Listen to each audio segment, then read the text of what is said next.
Well, coming up as promised is the Daily 3. That's 3 questions, 3 minutes. Sam, take it away. All right. You talked about it with Audra. The Minnesota Twins have won 10 of 11. They won 2-1 in Baltimore last night. Their starting pitching is remarkably number 1 in Major League Baseball. So, Ron, at what point do we start taking this team seriously?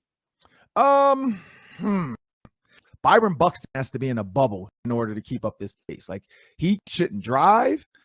He shouldn't make his own meals. I wouldn't even want him opening up a door just in case somebody slams the door on the other side and he smashes his finger and he's out 4 to 6 games because he has finger blood soreness and whatever. I mean, everything you can think of. Like, I don't think he should fold clothes. I wouldn't have him bend over to do the laundry because of a lower back injury. I'm 42. I'll be 42 in May this month. So I've hurt my back doing laundry. I know I have. I've bent over before, and I'm like, oh, okay. I can't bend. I got to squat.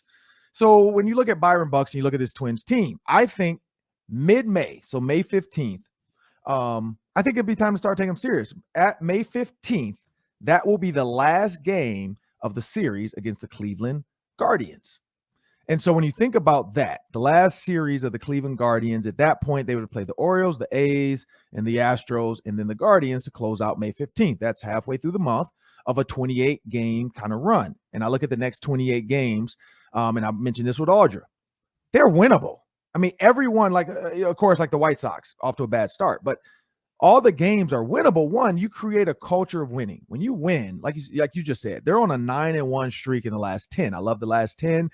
And I personally never even realized the major leagues keep track of the last 10. Like, that's how they do it as well. But I'm a fan of 10. I think 10 games in baseball is a good barometer. It gives you like a 16, series breakup. 10 games, it happens 16 times, 162 games. And so when I look at that with the Twins, I don't really see a falter opportunity besides themselves. I think early on we said the offense is struggling, but it's probably going to get better.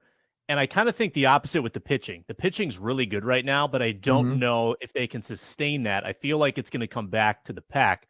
So can the offense continue to produce even if the pitching regresses? Because it's not going to be this good all year. It can't be.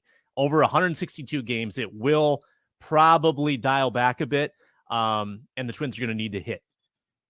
Yeah, well, May 15th, we'll see. All right. Football question. The Minnesota Vikings did not add any help at center in the draft. They didn't add any help in free agency. So seems like Garrett Bradbury is their choice to be the starting center without really any competition, unless there's a surprise in store from Kwesi. Was this an oversight on Kwesi Adofo-Mensah's part not to at least bring in competition or depth to back up or compete with Garrett Bradbury? I think a little bit. I think when you look at what they could have gotten in the first round, even with Linderbaum out of Iowa, but I just think of what they could have done. And you look at the free agent. So maybe there's a guard center guy and there's already they've talked about this guy can play center. Maybe there are some free agents out there unsigned because we know they're like with this new salary cap, with this new, the draft picks now, you got to kind of manage the cap, figure out how what's the most important rookies to sign, and then who can we hold off on till mini camp or training camp when it matters most. And so normally you work backwards. You work from your 7th rounders up to your 1st rounder. That way, you can kind of, not to say pigeonhole your 1st rounder, but you can kind of say, hey, look, man, this is all we got left. Do you want to sign or do you want to play this game? And so I do think it was a little bit of an oversight, though. I think they could have probably addressed the center position, at least to get Garrett Bradbury going or mentally into it. This is one thing I do think, though. I think Kevin O'Connell said he watched film. We know that. He said he watched, Kellen Mond film. He said, so he's watched Vikings film. In his offense, maybe there's some things that are going to help the center a lot more as far as quarterback change and protection, quarterback being to go opposite, little guard help for the center. In the run game stuff, same thing. Maybe there's going to be some guard center double teams versus guard tackle double teams in the traditional outside zone schemes. So we don't really know. I mean, I have to go back and watch some Rams games just to see how the center played and some of the things they asked of him. But yeah, Kevin O'Connell must know something we don't know, because the scouts, I talked to Ryan Monis and he told us that the coaches told us exactly what they want, what they're looking for. So maybe this is what the coaching staff wanted. They gave Kwesi their, thought, and then they moved on. Yeah, I just think that the coaching staff must have a plan for one of these guards to at least play a little bit of center, because Correct. I know they signed an undrafted free agent who's a center, probably unrealistic for him to even make the team. So they got to have a backup. And I don't know who it is at this point, but I imagine someone's going to get converted. Not sure who. Never overlook the unsigned, undrafted guy. Ryan Clark told you that yesterday. You never know. You're right. You're right. I shouldn't you overestimate. Never know. He's gonna act like he belongs, but he's gonna what was the line? He's gonna play like he belongs, but in his mind, he's gonna think that people don't think he belongs. Ryan Clark said it way better. In your mind, you act like you shouldn't be there, but then you play and you show up like you should be there. Yeah. All right, we're short for time, so we're scrapping the bonus question. This is the last one.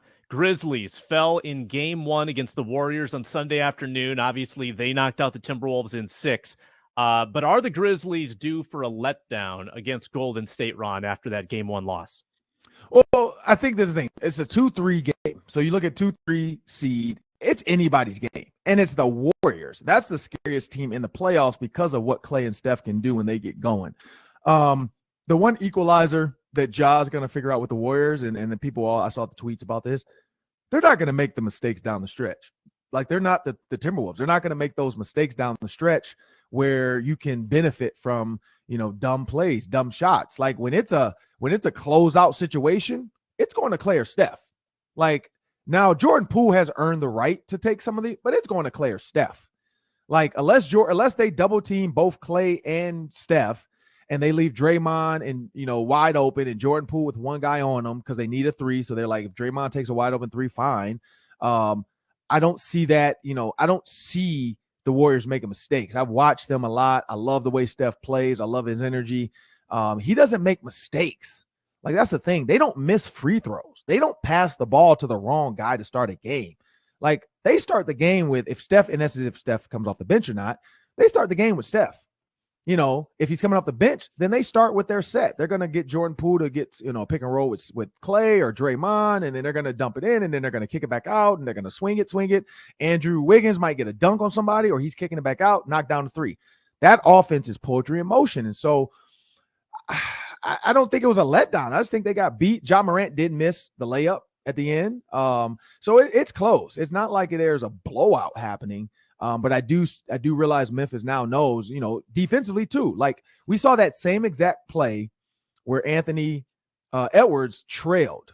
What did Klay do? I'm not getting out your way. I'm going to be in front of you. You're going to have to make a tough layup. And so that's what you saw, the difference in just the Klay Thompson lockdown defense mindset and the Anthony Edwards. Even saying it, I tried too hard in that moment. I should have just stayed in front, forced him to beat me off the dribble, and maybe take an ill-advised jumper to close the game out. And that's the big difference in the Warriors when you look at the experience that they have, and the way Klay can just turn it on when he wants, and the way Steph can put up 15 points, in 5 minutes if you leave him go, if he gets going. And Jordan Poole's just been a nice addition to their twosome to make it kind of the 3-way Splash Brothers. So it's fun to watch, but it's going to be a good series. I don't think Memphis is over. I don't think they've given up. I just think they realize, like, man, it's not as easy as we thought. Because Ja Morant was all that, don't come on our side now because we're winning. Let's see how he acts now. Let's see how he acts in game 2. If the Warriors go up 2-0, I think it's over. It's going to be tough for them mentally to come back. And we know the Warriors, the only time the Warriors have done that is against LeBron, being up 3-1 and gave it up. So that's my thought. Yeah, going back to Golden State, if they're up 2-0, it's over. And they show the Timberwolves how you finish the game. Big shot made on offense by Thompson. Great defense on the final possession on Ja. Timberwolves just couldn't do that.